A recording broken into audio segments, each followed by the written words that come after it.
اللہ نے نہایت اچھی باتیں نازل فرمائی ہیں، یعنی کتاب جس کی آیتیں باہم ملتی جلتی ہیں اور دہرائی جاتی ہیں۔ جو لوگ اپنے پروردگار سے ڈرتے ہیں ان کے بدن کے رونگٹے اسے سن کر کھڑے ہو جاتے ہیں، پھر ان کی کھالیں نرم ہو جاتی ہیں اور دل بھی نرم ہو کر اللہ کی یاد کی طرف متوجہ ہو جاتے ہیں۔ یہی اللہ کی ہدایت ہے، وہ اس سے جس کو چاہتا ہے ہدایت دیتا ہے، اور جس کو اللہ گمراہ رہنے دے اس کو کوئی ہدایت دینے والا نہیں۔ بھلا جو شخص قیامت کے دن اپنے چہرے پر برے عذاب کو روکتا ہو، کیا وہ ویسا ہو سکتا ہے جو چین میں ہو؟ اور ظالموں سے کہا جائے گا کہ جو کچھ تم کرتے رہے تھے اب اس کے مزے چکھو۔ جو لوگ ان سے پہلے تھے انہوں نے بھی تکذیب کی تھی، تو ان پر عذاب ایسی جگہ سے آ گیا کہ ان کو خبر ہی نہ تھی۔ پھر ان کو اللہ نے دنیا کی زندگی میں رسوائی کا مزہ چکھا دیا، اور آخرت کا عذاب تو بہت ہی بڑا ہے۔ کاش یہ سمجھ رکھتے۔ اور ہم نے لوگوں کے سمجھانے کے لیے اس قرآن میں ہر طرح کی مثالیں بیان کی ہیں تاکہ وہ نصیحت حاصل کریں۔ یہ قرآن عربی ہے جس میں کوئی عیب اور اختلاف نہیں، تاکہ وہ ڈر مانے۔ اللہ ایک مثال بیان کرتا ہے کہ ایک شخص ہے جس میں کئی آدمی شریک ہیں مختلف مزاج کے، اور ایک آدمی پورے کا پورا ایک شخص کا غلام ہے۔ بھلا دونوں کی حالت برابر ہے؟ نہیں، الحمدللہ، مگر یہ اکثر لوگ نہیں جانتے۔ اے پیغمبر، تم بھی مرنے والے ہو اور یہ بھی مرنے والے ہیں، پھر تم سب قیامت کے دن اپنے پروردگار کے سامنے جھگڑو گے۔ پھر اس سے بڑھ کر ظالم کون جو اللہ پر جھوٹ بولے اور سچی بات جب اس کے پاس پہنچ جائے تو اسے جھٹلائے۔ کیا جہنم میں کافروں کا ٹھکانہ نہیں ہے؟ اور جو شخص سچی بات لے کر آیا اور جس نے اس کی تصدیق کی وہی لوگ متقی ہیں۔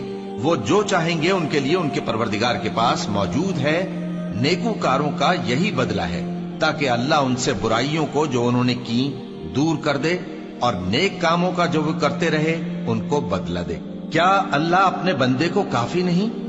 اور اے نبی، یہ تم کو ان لوگوں سے جو اللہ کے سوا ہیں یعنی غیر اللہ سے ڈراتے ہیں، اور جس کو اللہ گمراہ رہنے دے اسے کوئی ہدایت دینے والا نہیں، اور جس کو اللہ ہدایت دے اس کو کوئی گمراہ کرنے والا نہیں۔ کیا اللہ عزت والا بدلہ لینے والا نہیں ہے؟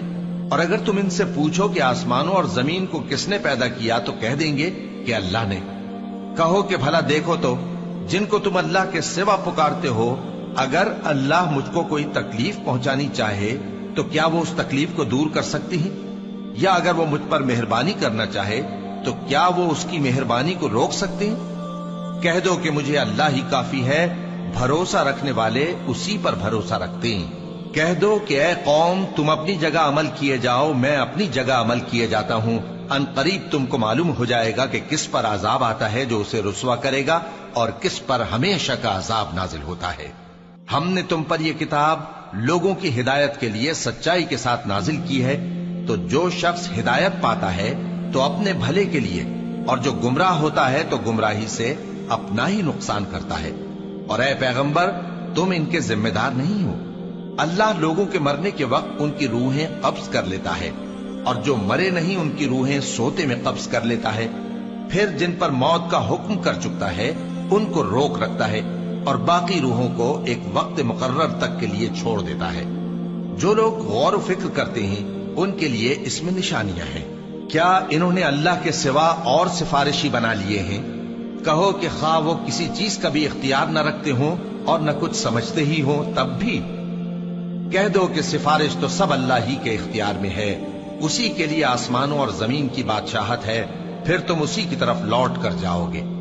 اور جب ایک اکیلے اللہ کا ذکر کیا جاتا ہے تو جو لوگ آخرت پر ایمان نہیں رکھتے ان کے دل گھٹ جاتے ہیں، اور جب اللہ کے سوا اوروں کا ذکر کیا جاتا ہے تو فوراً خوش ہو جاتے ہیں۔